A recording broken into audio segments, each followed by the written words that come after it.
ঢাকার খুব কাছে একটা ডে লং ট্যুরে আজকে কোথায় যাচ্ছি? আমার দেখা বাংলাদেশের সবচেয়ে কারুকার্যমণ্ডিত এবং আভিজাত্যপূর্ণ একটি জমিদার বাড়ি।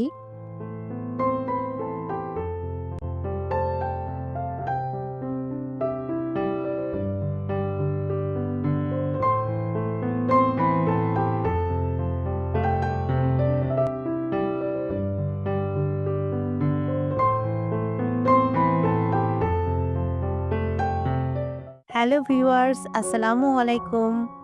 আশা করছি আল্লাহর অশেষ রহমতে সবাই ভালো আছেন এবং সুস্থ আছেন। আমরাও আলহামদুলিল্লাহ ভালো আছি। আপনাদের সাথে আজকে একটা অন্যরকম ভিডিও শেয়ার করতে যাচ্ছি। আজকে আমরা একটা ডে ট্যুরে যাচ্ছি। এটি টাঙ্গাইল জেলার মির্জাপুর উপজেলার মহেরা গ্রামে অবস্থিত মহেরার জমিদার বাড়ি।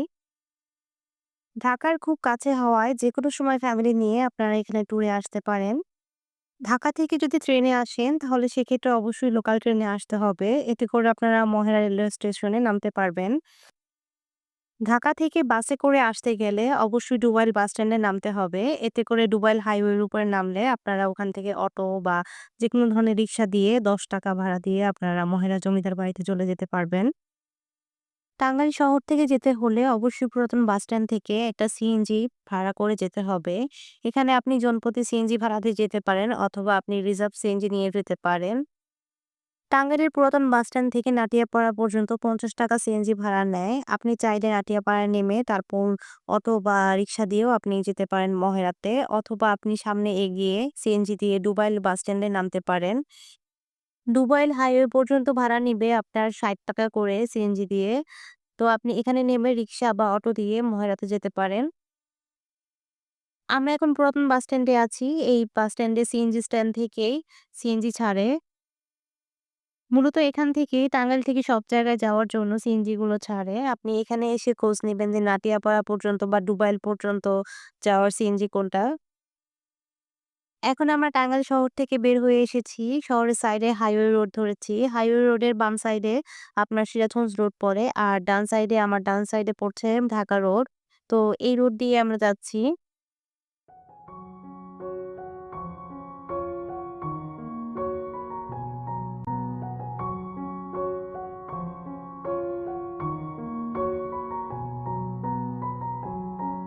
আমার ছেলে এটা ফার্স্ট টাইম ডে ট্যুরে যাচ্ছে। তো এর আগে কখনো সারাদিনের জন্য বের হওয়া হয়নি। টাঙ্গাইল শহর থেকে মহেরা জমিদার বাড়ির ডিসট্যান্স ১৭ কিলোমিটার। যেতে মাত্র ৩০ মিনিটের মতো লাগে। এই যে আমরা ডুবাইল হাইওয়ের উপরে এসে পড়েছি। সামনে এগিয়ে গেলে ডুবাইল বাস স্ট্যান্ড। আপনারা চাইলে বাস স্ট্যান্ড থেকেও সিএনজি অটো নিতে পারেন। আবার এখানে হাইওয়েতে নেমেও অনেক অটো এবং রিক্সা আছে। এখান থেকে ৳১০ ভাড়া নিবে মহেরা জমিদার বাড়িতে যেতে।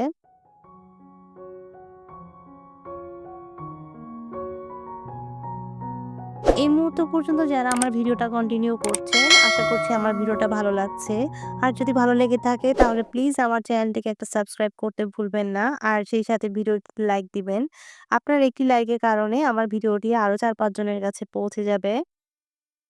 আমরা এসে পড়েছি আর গাড়ি পার্কিং লটে পার্কিং করেছে। এখন আমরা ভিতরে যাচ্ছি। আমরা এখন থেকে প্রায় ৭ বছর আগে এই মহারাজ জমিদার বাড়িতে এসেছিলাম। এটা মূলত একটা training centre, police training centre.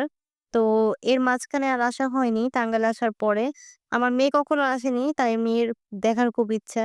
তো ওকে নিয়ে আসলাম। আগেরবার যখন এসেছিলাম তখন টিকিট সিস্টেম ছিল না। এবার টিকিট সিস্টেম করেছে। কিন্তু আমরা ভিতরে চলে আসছি।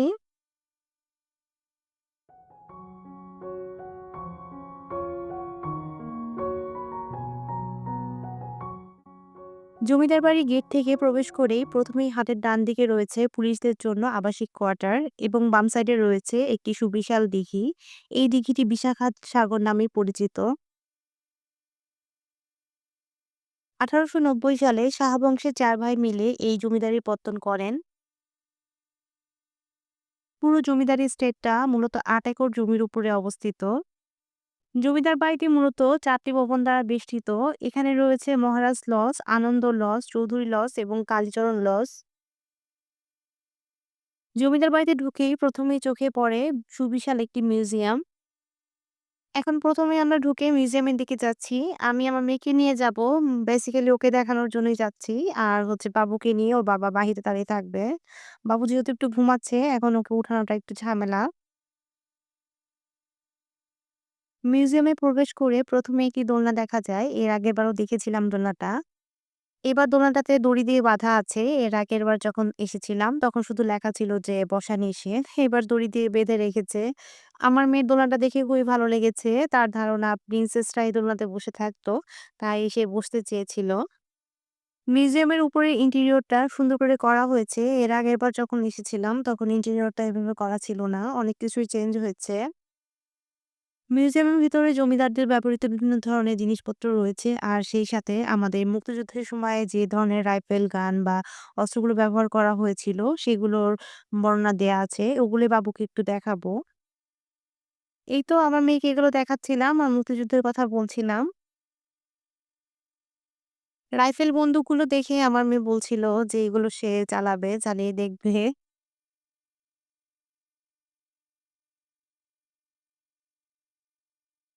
এই তো সে জমিদারদের ব্যবহৃত জিনিসের সাথে ছবি তুলছে।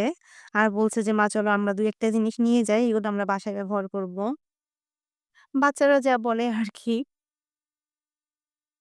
মিউজিয়ামের ভিতরেই জমিদার বাড়ির ইতিহাস রয়েছে। আপনারা যারা আসবেন তারা প্লিজ ইতিহাসটা পড়ে নিবেন। আমি যখন কোথাও যাই হিস্টোরিক্যাল কোনো প্লেসে তখন চেষ্টা করি যে সেটা সম্পর্কে জানতে এবং সেটার ইতিহাসটা পড়ার জন্য।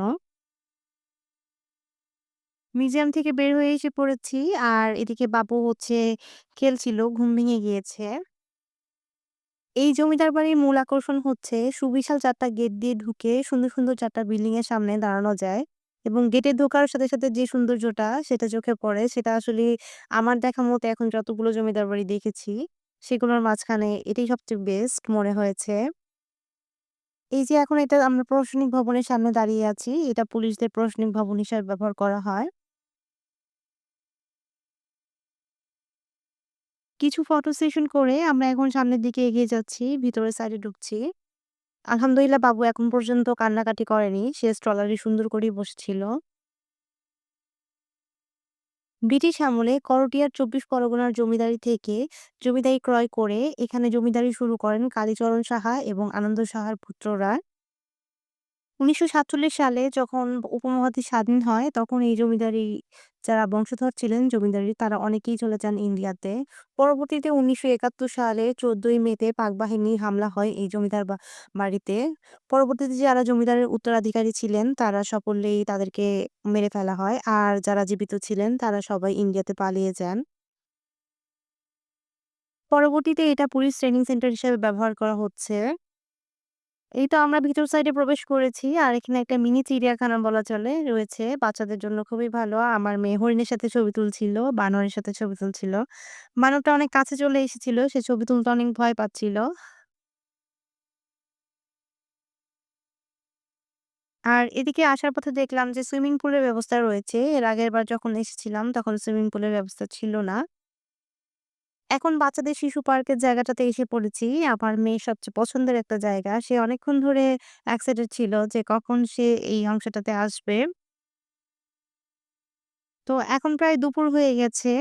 আমি বাবুকে নিয়ে পার্কে বসেছিলাম আর আমার ছোট বেবিটা ঘুমিয়ে পড়েছিল। আমার হাসব্যান্ড গিয়েছিল নামাজ পড়তে। আমার মেয়ে এখানে এসেই সে ২-৩ টা ফ্রেন্ড বানিয়ে ফেলেছে। তার একা খেলতে ভালো লাগতেছিল না। তো এসেই সে ২-৩ জনের সাথে ফ্রেন্ডশিপ করে ফেলেছে। বাচ্চাদের আসলে যা হয় ওরা খুব তাড়াতাড়ি ফ্রেন্ডশিপ করতে পারে আমাদের থেকে। ওদের এই গুণটা অনেক বেশি ভালো। আমরা বড়রা চাইলেই খুব তাড়াতাড়ি কারো সাথে মিশতে পারি না। আমি তাকিয়ে, তাকিয়ে দেখছিলাম আর চিন্তা করছিলাম কত সহজভাবে একজন মানুষের সাথে চাইলে আমরা মিশতে পারি। এটা আসলে ছোটরাই পারে। বড়দের পক্ষে এটা কোনোভাবেই সম্ভব না। এখানে একটা ঝালমুড়ি বিক্রি করছিল। ঝালমুড়িটা যথেষ্ট মজার ছিল কিন্তু পরিমাণ অনেক কম ছিল। আমরা ঝালমুড়িটা একবার খাওয়ার পর আরেকটা নিয়েছি। টেস্টটা যথেষ্ট ভালো। এখন দুপুর প্রায় ৩:৩০ টার মতো বাজে। আমরা এখন এখান থেকে চলে যাব, ব্যাক করব। যাওয়ার আগে বাহিরে লাঞ্চ করে যাব যেহেতু বাসায় আজকে রান্না করার সময় পাইনি। আমার ছেলেটা এখনো ঘুমাচ্ছে আর মেয়ের খেলা এখনো শেষ হচ্ছে না। তো এখন সে ট্রেনে চড়বে তাই তার বাবার সাথে ট্রেনে চড়ছে। আমার আজকে এই ভিডিওটা যদি ভালো লেগে থাকে তাহলে প্লিজ চ্যানেলটিকে সাবস্ক্রাইব করতে ভুলবেন না। আর আপনি যদি অলরেডি এই কাজটি করে থাকেন তাহলে আপনাকে অসংখ্য ধন্যবাদ। আর চ্যানেলে যারা নতুন আছেন আজকে ১ম আমার ভিডিওটা দেখছেন, তাদের যদি ভালো লেগে থাকে তাহলে প্লিজ ভিডিওটা লাইক দিয়ে কন্টিনিউ করবেন। আর সেই সাথে সাবস্ক্রাইব করতে ভুলবেন না। এতে এখন আমরা চলে যাচ্ছি। আজকের মতো ভিডিওটা এখানেই শেষ করছি। ভিডিওটা কেমন হলো অবশ্যই কমেন্টের মাধ্যমে জানাবেন। সবার সুস্থতা কামনা করছি। আল্লাহ হাফিজ। আসসালামু আলাইকুম।